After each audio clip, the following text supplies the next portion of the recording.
देख लेते हैं कि कौन कौन से क्वेश्चन पूछे जा रहे हैं नाटा 2024 में, मतलब जो रिसेंटली एग्जाम हुआ उन बच्चों ने मुझे भेजा है। नाटा एज सच तो कुछ ऑफिशियल क्वेश्चन पेपर रिलीज नहीं कर रहा है, तो आप लोग मुझे जो भेजते हैं उन्हीं को मैं एज अ प्रेजेंटेशन में स्लाइड में डाल देता हूँ और यहाँ वीडियो बना देता हूँ। ऑलरेडी 2 वीडियो आ चुकी है, ये तीसरी वीडियो है। और अगर आपका हाल ही में एग्ज़ाम हुआ है तो आप अपने जो क्वेश्चंस हैं अगर आपके पास लिखे हैं या फिर आपको याद है तो आप मुझे भेज सकते हैं। मोबाइल नंबर लाइक 9250809050, ये जो नंबर है आपको नीचे मिल जाएगा डिस्क्रिप्शन बॉक्स में, तो वहाँ पर आप देख सकते हैं। 2 वीडियो आ चुकी है, अगर आप नहीं देखे तो देख लीजिए। ऑब्जर्वेशन बिल्कुल सेम है, वही वाली बात है कि 4 महीने में एवरी सैटरडे संडे एग्जाम होता है, तो 2 शिफ्ट भी होती हैं, तो लगभग 64 क्वेश्चन पेपर बनाना नेक्स्ट टाइम पॉसिबल। हम लोग क्वेश्चन पेपर बनाते हैं जो अपने बैचेस के लिए, तो बहुत मुश्किल लगता है। Like it is next time possible कि 64 question paper banana with the different sets of the question. जो मुझे पता क्या लगता है, इनके बहुत सारे क्वेश्चन है और इनको परमिशन कॉम्पिटिशन के थ्रू डालते रहते हैं और बन जाते हैं। तो अगर आप शेयर करोगे तो हम उनको प्रिपेयर कर सकते हैं, आप प्रिपेयर कर सकते हो सही तरीके से, तो आपके नंबर ज़्यादा आने के चांसेस हैं। ठीक है, तो अगर चाहें शेयर कर सकते हैं। एक चीज़ है, बच्चे पूछते हैं सर हमारा एडमिट कार्ड कब आएगा। अरे भाई, एडमिट कार्ड देना उनकी जिम्मेदारी है, आपकी नहीं है ना। तो अगर उन्होंने पैसे लिए हैं, एग्ज़ाम है, आपको तो छोटी सी बात है ना, आपको 2-3 अटैम्प्ट है, आज निकल दे सकते हैं, आप दे सकते हैं, वो ज़्यादा रिस्पॉन्सिबिलिटी है, तो वो आपको रिलीज़ करेंगे। थोड़ा पेशेंस तो रखो। ठीक है, अगर मान लीजिए आपका 5 तारीख को एग्ज़ाम है तो आप 2 तारीख को या 3 तारीख को उम्मीद कर सकते हैं कि आपके एडमिट कार्ड आ जाएगा। कुछ मुझसे बोलते हैं सेंटर उसमें मेंशन नहीं है, मैं कहाँ देने जाऊँगा। लाइक अब आप बच्चे ही नहीं रहे हो, है ना, अब आप कॉलेज में जाने वाले हो, सेंटर कहाँ से कैसे जाओगे, पता ही नहीं आपको, तो बताएंगे ना सेंटर कहाँ पर है। तो हैव द पेशेंस, ये आपकी रिस्पॉन्सिबिलिटी नहीं है, आपकी रिस्पॉन्सिबिलिटी सिर्फ पढ़ाई करने की है। पढ़ाई करो, बाकी सब काम उनका है, वो अपना आप करेंगे। ठीक है, तो क्वेश्चन पूछा गया है कि identify the building from the given image. मतलब क्या था, कुछ इमेज दी गई होगी और पूछा गया था कि बताइए कौन सी इमेज थी, तो it was a lowers private. तो ये IFB की बिल्डिंग है। अगेन बिल्डिंग के ऊपर जो हम सोच क्वेश्चन नहीं आते हैं, ऐसा नहीं है। तो ये क्वेश्चन पूछा गया था। फिर आता which building is plan to be part of the central vista, तो इसका न्यू पार्लियामेंट इसका ऑप्शन रहा होगा and it's came from the current affair. ठीक है, करंट अफेयर की वीडियो जल्दी आने वाली है, इन चैनल पर सब्सक्राइब करना मत भूलना उसे, इसलिए। फिर आता counting triangles and square from respective figures. तो लाइक ऐसा कुछ दे दिया होगा कि इस तरह का है कि बताना था आपको कितने ट्रायंगल्स हैं, तो उन्हें काउंट करना था। इसी क्वेश्चन थे, मैथमेटिक्स एप्टीट्यूड के अंदर ही काउंट होगा। फिर ये क्वेश्चन पूछा गया था कि सीरीज बेस्ड क्वेश्चन, मतलब इसमें क्या था कि 7, 9, 8 तो रो एंड कॉलम है और आपको यहाँ पर बताना था कि क्या कैसी मिसिंग है। लाइक यहाँ पर है ना क्वेश्चन मार्क बताना था। तो ऐसे आई थिंक क्या है कि 7 4 20 28 into 5 यस 140 ना, ये है। तो ये मल्टीप्लिकेशन है सबका, तो आपको यहाँ से निकालना था, इजी है। एक पैटर्न रिकॉग्नाइज करना होता है, उस पैटर्न के रिकॉग्नाइज करने के बाद आपको जो मिसिंग नंबर होता है वो बताना होता है। बहुत इजी क्वेश्चन होते हैं, ज़्यादा कुछ इसमें है नहीं। फिर पूछा गया था क्वेश्चन कि which chair is suitable for the south Indian climate. Climatology question है। मैं इस क्वेश्चन को देखना चाहता था कैसे question, like image based question थे कि इमेज दे रखी होगी, क्या होगा। लाइक साउथ इंडिया के हिसाब से क्या होगा कि ऐसे होना चाहिए जो नॉर्मली फ्लो हो। लाइक यहाँ पर आप कुछ नेट लगा सकते हैं जिसके अंदर जो एयर है फ्लो, क्योंकि वहाँ का साउथ इंडिया का जो क्लाइमेट विच इज़ हॉट है ना। अब ये ह्यूमिड भी हो सकता है, ड्राई भी हो सकता है, डिपेंडिंग कहाँ पर है। इसके ऊपर वीडियो आने वाली, डोंट वरी, बहुत आराम समझाऊंगा, डिटेल समझेंगे। आपको कोई भी क्वेश्चन आ जाएगा फिर हम सॉल्व कर पाएंगे। आप थोड़ा सा मैं भी चल रहा हूँ, लाइक 24 क्रैश है, 2025 के बैचेस स्टार्ट हो चुके हैं, उनकी रिकॉर्डिंग करनी होती है, फिर बहुत सारे काम हैं यार, तो थोड़ा सा दिक्कत है, लेकिन डोंट वरी, मैं जल्दी कर दूँ आप लोगों के लिए। ठीक है, फिर क्वेश्चन पूछा गया था व्हाट इज कोर्टयार्ड। तो कोर्टयार्ड क्या होता है, आर्मेचर वोकैबुलरी के अंदर है। कोर्टयार्ड क्या होता है कि एक ओपन टू स्काई जो कि एनक्लोज्ड हो फ्रॉम द वॉल या फिर बिल्डिंग्स के, तो उसको बोलेंगे हम लोग कोर्टयार्ड। तो ये भी याद रखना है। What is igloo made for. अब इसको जीके मान लीजिए या मटेरियल मान लीजिए, बिल्डिंग मटेरियल में। एक्चुअली आर्किटेक्चर क्वेश्चन है तो ये कंसिडर के मटेरियल के अंदर है, बिल्डिंग मटेरियल के अंदर। इग्लू क्या होता है, इग्लू है आपने सुना हो, देखा भी होगा। लाइक जब मैं छोटा था तो मैं बोलता था पापा हमारे घर ऐसा क्यों नहीं है, लाइक तो बड़ा अच्छा सा लगता है ना ऐसा कुछ, तो इस तरह से बने होते थे गोल गोल से इग्लू, इस तरीके से यहाँ से लोग जाते थे। ऐसा नहीं किसके बने होते हैं, ये नॉर्मली स्नो के बने होते हैं। कहाँ पर देखने को मिलेंगे, पापा बोलते थे बेटा यहाँ बर्फ़ नहीं है ना इतनी, तो यहाँ नहीं होते इसलिए। तो आपको कहाँ पर देखने को मिलेंगे, ये आपको मिलेंगे स्कैंडिनेवियन कंट्रीज़ में। ये सिंपल है, अगर हम क्लाइमेटिक जोन के बारे में बात करें तो आपको देखने को मिलेंगे ये एल्पाइन में, या फिर टाइगा बायो जोन में, या फिर तुंद्रा। आपने मूवी देखी होगी आइस एज, तो वहाँ पर जैसा क्लाइमेट होता है ना वही है उस तरह का, तो इग्लू इसके बने होते हैं। व्हाट स्पायर, ये क्वेश्चन रिपीट हुआ है, पहले भी आ चुका है, मुझे याद है, तो आप समझ सकते हैं क्वेश्चन था रिपीटिंग। तो स्पायर क्या होता है बताने की जरूरत नहीं है, पुरानी वीडियो देख लेना, ये वोकैबुलरी क्वेश्चन है। What is the top part of the column called, मतलब क्या होता है, ये कॉलम है इस तरह से और कॉलम ऐसा होता है देखने में। मैं जल्दबाजी में बहुत बेकार ड्राइंग बनाता हूँ, लाइक इतनी मेरी बेकार ड्राइंग एक्चुअली है नहीं, और एक सोचता हूँ टाइम बच जाए, पर ठीक है चलो मैं फिर सब कुछ कितना अच्छा बना दिया ना, सेम ही है। सो जो ये है this is called as a capital, इसको बोला जाता है शाफ्ट और इसको बोला जाता है बेस, ठीक है। तो एक कॉलम में 3 पार्ट होते हैं और तीनों का यही पूछा गया है कि टॉप पार्ट जो है उसे क्या बोलते हैं, तो just shaft and temperature what is a base, basically आप सोच सकते हैं। तो हम लोग जो क्लासिकल आर्किटेक्चर पढ़ते हैं 3 पढ़ते हैं डोरिक, आयनिक, कोरिंथियन ग्रीक में, और 2 पढ़ते हैं रोमन आर्किटेक्चर में। जो क्वेश्चन पूछना चाहता हूँ ये है कि 5 कॉलम हम लोग पढ़ते हैं, राइट, ग्रीक एंड रोमन। तो ग्रीक के अंदर Doric, ionic and Corinthian, Roman के अंदर टस्कन एंड कंपोजिट। इन कौन से ऐसा कॉलम है which is not having a base, so आपको बताना है, उसका मेंशन करना है, आप मुझे कमेंट सेक्शन में कर देना तो मैं उसका पिन कर दूंगा, ठीक है। कौन से कॉलम में आपको बेस देखने को नहीं मिलेगा। 5 कॉलम में से सिर्फ एक कॉलम ऐसा बेस नहीं है, बाकी सब में। some person have income of ₹1 on the first day and every subsequently day it doubles, तो what is it called 10 day, मतलब पहले दिन 1 होती है, फिर उसका डबल हो जाती है तो 2 हो जाएगी, फिर 4 हो जाएगी, 8 पैसे से। मैथमेटिकल एप्टीट्यूड का पार्ट है ये।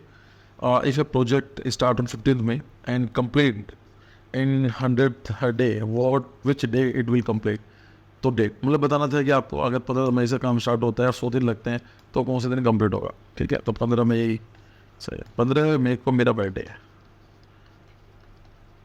माई बर्थडे आने वाला है, ठीक है। तो कैलेंडर बेस्ड क्वेश्चन है, इजी क्वेश्चन है, थोड़ा कैलकुलेट भी करोगे तो हो जाएगा वो यूज़ के लिए। फिर अब डायरेक्शन बेस्ड क्वेश्चन, ये क्वेश्चन ऐसे हैं जो बच्चे बोलते हैं, इसका कन्फ्यूजन है, और पता मुझे क्या लगता है कि सबसे इजी क्वेश्चन जो हो सकते हैं मैथमेटिकल एप्टीट्यूड में, ये मटेरियल दिखा हुआ है, it is mathematical aptitude question, तो सबसे आसान क्वेश्चन यही हो सकते हैं, लाइक कुछ नहीं करना होता, इतने इजी क्वेश्चन होते हैं। डायरेक्शन बेस्ड मतलब क्या है, बताया जाएगा कि वो पाथ बताएगा कि आपका नोट चलता है, फिर राइट लेता है, फिर लेफ्ट चलता है, फिर वो लेफ्ट लेता है, फिर यहाँ वापस से आता है, अब बताओ कितना डिस्टेंस है, ये तो डिस्टेंस पूछेगा, डायरेक्शन पूछेगा, 2 चीज़ें हैं। इसके ऊपर भी मैं जल्दी बनाने वाला हूँ। अच्छा, मैथमेटिकल एप्टीट्यूड की क्लासेस हो रही हैं, उनकी वीडियो में डायरेक्टली डाल देता हूँ इंक चैनल पर, तो वहाँ जाकर देख लो। इंक चैनल पर भी काफ़ी कंटेंट मैं अपलोड करने की कोशिश करूँगा अभी। फिर आता है कि व्हाट इज आर्किटेक्चर, मतलब उसमें क्या बोल रहा हूँ, लाइक मैंने लिखा भी नहीं है कि जीके में बोल रहा हूँ कि इसमें आर्किटेक्चर एप्टीट्यूड में क्या मैं डिस्कस करूँ, क्या होता है आर्किटेक्चर, बिल्डिंग सिटी स्पेस ना ये बनाते हैं, क्रिएटिंग स्पेस ये भी होता है, प्लानिंग ये भी आता है, all of the of course एक आर्किटेक्ट कम सब होता है, इतना ही क्वेश्चन पूछे जाते हैं उससे। इमेज वाज गिवन, तो उसमें क्या था, इस क्वेश्चन के अंदर वोकैबुलरी का टॉपिक है, कुछ इमेज दी हुई होगी और यहाँ से कुछ लाइट से कुछ पूछा गया होगा इस तरीके से कि सर ये क्या है, तो आपको 3D बताना था। So it is a bracket, ठीक है। ब्रैकेट क्या होता है, सपोर्ट देने के लिए, प्रोजेक्शन को सपोर्ट देने के लिए ब्रैकेट यूज़ किया जाता है, आर्किटेक्चर वोकैबुलरी का पार्ट है। फिर आता है top part of column is called as, तो अब ये पूछा गया टॉप पार्ट बताओ क्या है, वहाँ पूछा गया बेस है, आपको बताना था ये कैपिटल, ठीक है। मतलब इतने इजी क्वेश्चन पूछे जा रहे हैं, उसमें क्या ही तैयारी करेंगे अभी ना। So it's a part of the architecture vocabulary. फिर पूछा गया करंट अफेयर का एक टॉपिक मानेंगे इसको हम लोग कि राम मंदिर न्यूज़ में था, तो राम मंदिर की इमेज दी गई थी और पूछा गया था बताओ ये कहाँ पर है या फिर नाम क्या इस बिल्डिंग का, सो इट इज़ राम मंदिर, तो जो न्यूज़ में रहते हैं वो ये। फिर पूछा गया कि statue of the liberty was given to USA by which country, कि स्टैचू ऑफ लिबर्टी है अपना देखिए हो लिबर्टी आइलैंड पर जो USA का पार्ट है, ये जो है अमेरिका ने खुद नहीं बनाई थी, ये किसी कंट्री ने गिफ्ट किया था। कौन सी कंट्री थी तो ये पूछा गया था, एक्चुअली क्या था, it was given gift by the France to the America. France में मैं हमेशा बच्चों को पढ़ाता हूँ क्लास में भी कि देखिए जो फ्रांस की 3 चीज़ें बहुत इंपॉर्टेंट है। लाइक देखो अगर हम बात करें ना अपने कॉन्स्टिट्यूशन के लिए, संविधान में जब हमारा इंडिया आज़ाद हुआ तो सबसे बड़ी प्रॉब्लम ये थी कि like the biggest problem was की how to make constitution. So best part was like many countries was having their own constitution. So what we do, we study all the constitution and we take out the very good thing from the different the constitution. So we took 3 things directly from the France. मतलब France में जो French revolution हुआ था उसके बाद 3 चीज़ें उन्होंने दी। So it was equality and second is the liberty and fraternity। ये 3 चीज़ें, तीनों के ऊपर काफ़ी फ्रांस का प्राउड फील करता है कि we have given this 3 thing to the world. Equality, liberty, equality and fraternity, 3 चीज़ें हैं। और हमारे संविधान में ये तीनों वर्ड एज इज उठा लिए। अगर आप अपनी एनसीईआरटी का पहला पेज खोलेंगे, which is having a preamble, देखो ना, we the people of India have sold resolve this constitution assembly to sovereign socialist secular democratic republic, ऐसा कुछ लिखा हुआ है। तो हम नीचे चेक करेंगे तो उसमें लिखा हुआ है इक्वलिटी, फ्रेटर्निटी एंड लिबर्टी। तो यही है। तो फ्रांस ने गिफ्ट की थी अमेरिका को दिलाने के लिए कि भाई होता है ना कि देखो, हम जैसे योगा को प्रमोट करते हैं, हम बोलते हैं कि योगा स्टार्टेड फ्रॉम इंडिया, हम कहीं भी जाएंगे तो योगा से रिलेटेड कुछ चीज़ें हम गिफ्ट करते हैं लोगों को। सो फ्रांस ने क्या करा कि लिबर्टी, उन्होंने बोला कि देखो हम लोग ये कॉन्सेप्ट लेकर आए हैं। So they gifted this statue of liberty to the America. अच्छा, अमेरिका को क्यों दिया?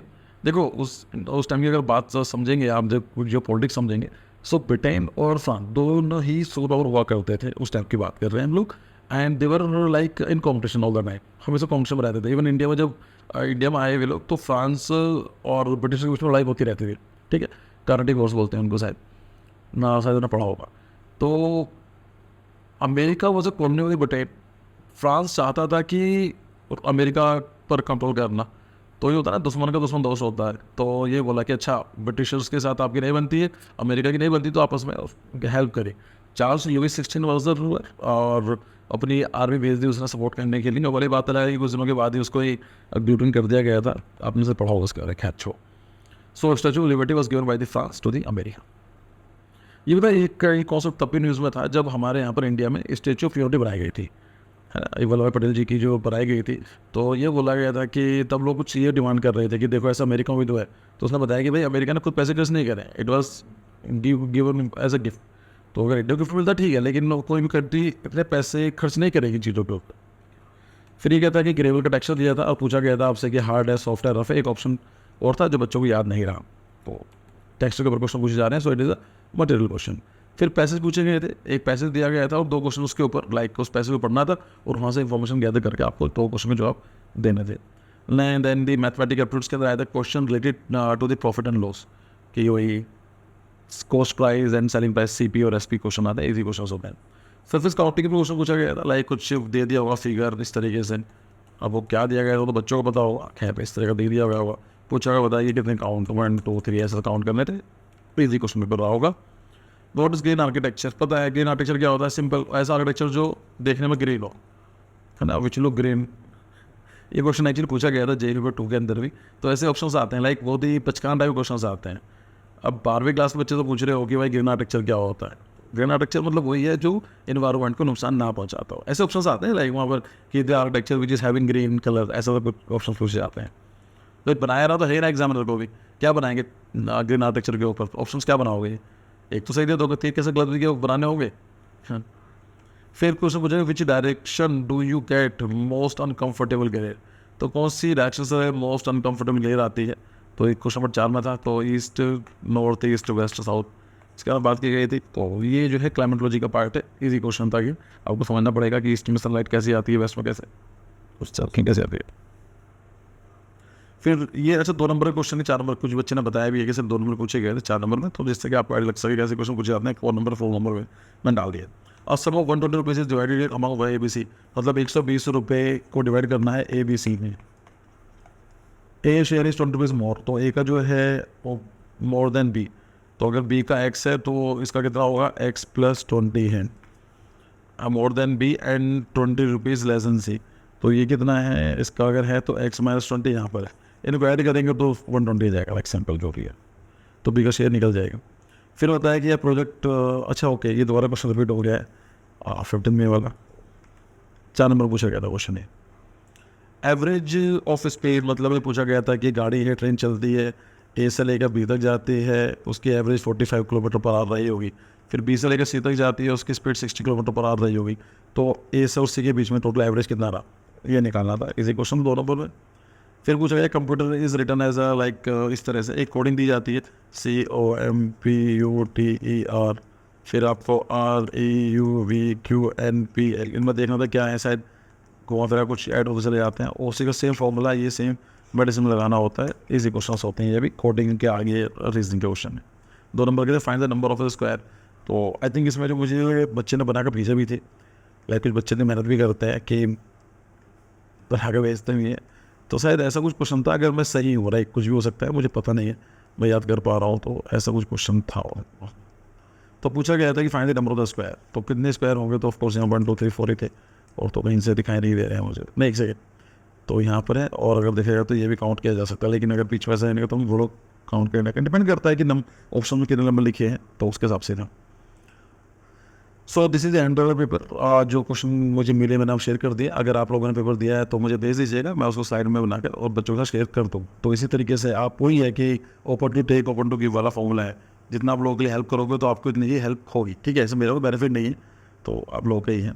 तो अगेन मैं फिर से बता देता हूँ कि जो मैथमेटिक्स है ये टॉपिक कर लीजिएगा, इस सवाल क्वेश्चन नहीं आ रहे हैं, मैथमेटिक्स बेसिक है, जनरल नॉलेज के सिंपल क्वेश्चन हैं, 9th 10th लेवल के क्वेश्चन आ रहे हैं, इनके ऊपर मैं अभी जल्दी वीडियो बनाने वाला हूँ।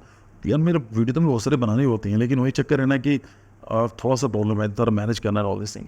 बिल्डिंग मटेरियल के लिए क्वेश्चन पूछे जा रहे हैं, 2-3 क्वेश्चन पूछे जा रहे हैं, इंग्लिश के अंदर 5-6 क्वेश्चन पूछे जा रहे हैं, लाइक पैसेज के आ रहे हैं, एंटोनिम्स ने उसके ऊपर क्वेश्चन आ रहे हैं, करंट अफेयर के 1-2 क्वेश्चन आते हैं, तो ज़्यादा मुश्किल नहीं है। क्लाइमेटोलॉजी के 2-3 क्वेश्चन पूछे जाते हैं, और आप समझ सकते हो कि 4-4 नंबर के क्वेश्चन पूछे जाते हैं, 10-12 नंबर के क्वेश्चन यहाँ से आते हैं, तो लाइक इंपॉर्टेंट है। बाकी जो सीरीज स्टार्ट की है हम लोगों ने ड्राइंग वाली, उसकी वीडियो उसके बाद ही आने वाली है, तो I am working on it. So थोड़ा सा टाइम लगेगा। देखो मैं कुछ वीडियो बनाने के नाम वीडियो बनाऊँ फ़ायदा नहीं है, तो मेरा सिंपल टारगेट ये होता है अगर कोई चीज़ स्टार्ट कर रहे थोड़ा लंबी वीडियो बने, but it should be from the very sketch. ऐसे बहुत सारे बच्चे आते हैं जिनको पता नहीं है नाटक तैयारी कैसे करनी है, तो don't compare your self with like this people, कि वही सबको सोचना होता है। तो मेरा टारगेट वो होता है कि बच्चा पहली बार भी आ रहा है तो वहाँ से देखे, उसके बाद उसको देखे, ठीक है। थोड़ी वीडियो लंबी बन सकती है, बट ठीक है यार, आप पढ़ने के लिए तो हैं, ऐसी बनती है, क्लास में जाते हो आप पूरा दिन लगाते हो, ठीक है। So thank you for your time and see you in the next video. तब तक पढ़ाई करते रहिए, आपका एग्जाम है तो very best of luck, paper देकर आइए, मुझे भेज देना, मैं उसकी वीडियो बना कर डाल दूँ। Thank you, bye.